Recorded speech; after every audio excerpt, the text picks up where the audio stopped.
Ladies and gentlemen, I'm very honored to give my speech in front of such a distinguished guest.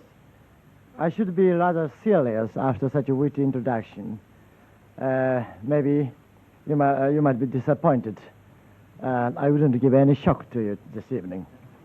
And I would like to talk about my literary autobiography, since I consider you might be interested about such circumstances in literary field in Japan.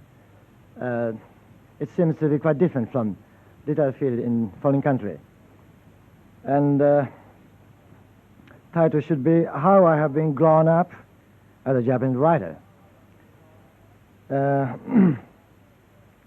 I like to talk from during the war period. I was not enlisted as a soldier because mobilization cause.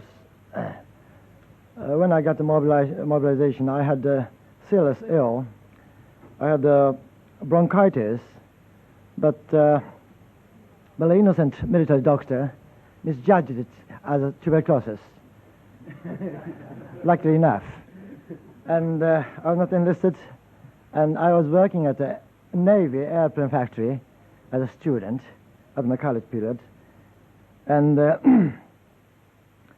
I resisted during the war period, and just I made myself as a cave dweller. I built my own castle, and I wanted to live in it. And I read only Japanese classics, and sometimes French psychological literature, like Raymond Rodriguez's novel. And the reason was very simple. At that period, we have had nothing to buy. All shops are closed, and only shops which are open are second-hand booksellers. And I bought many old books and Japanese classics, which made me quite exceptional among Japanese modern writers. Most of modern writers in Japan wouldn't pay any attention to Japanese classics. And the reason why I liked Raymond Rodriguez is very simple. It is problem of age. I wanted to compete with him because he died at 20s. And I thought I could die at 20s, at 1945. But unfortunately, I survived like that. And at the airplane factory, it was in Kanagawa Prefecture. And every night, we observed the sky of Tokyo from the air shelter. And it sometimes there was bombing in the Tokyo city. It was beautiful fireworks I have never seen in my life. And I felt it is a feast of death, which brought me some romantic idea of the death was sudden about, something like that. But I was quite busy with translating of W.B. Yeats' At Hawkswell in Japanese. And I considered myself completely out of fashion during the war because I'm translating W.B. Yeats. And such my attitude was preserved even after the war. And everything was upset and completely changed after the war since 1945. But still I kept my old customs. And I had to consider myself now completely out of fashion.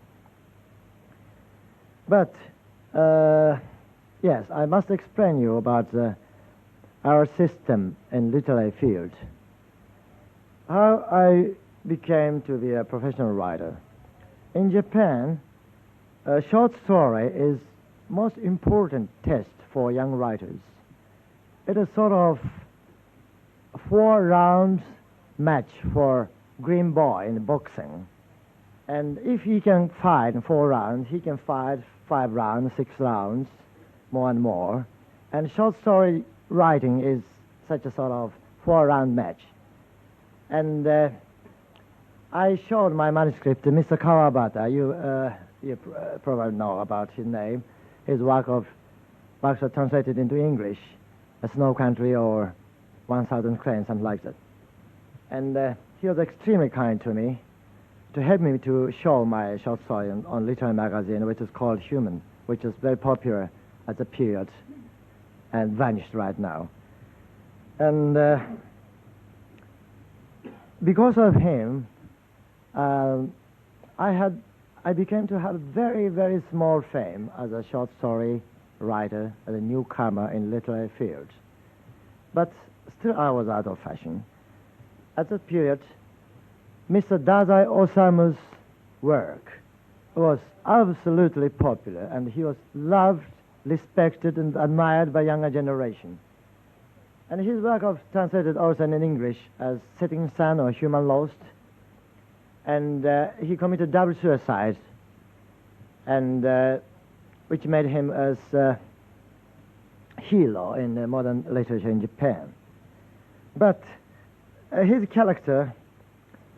characteristics of his literature was depressing feeling after the war period, and self-pity, and the symbol of all nihilism of younger generations, and hopeless situations, something like that. Of course, I resisted it, because he was so famous.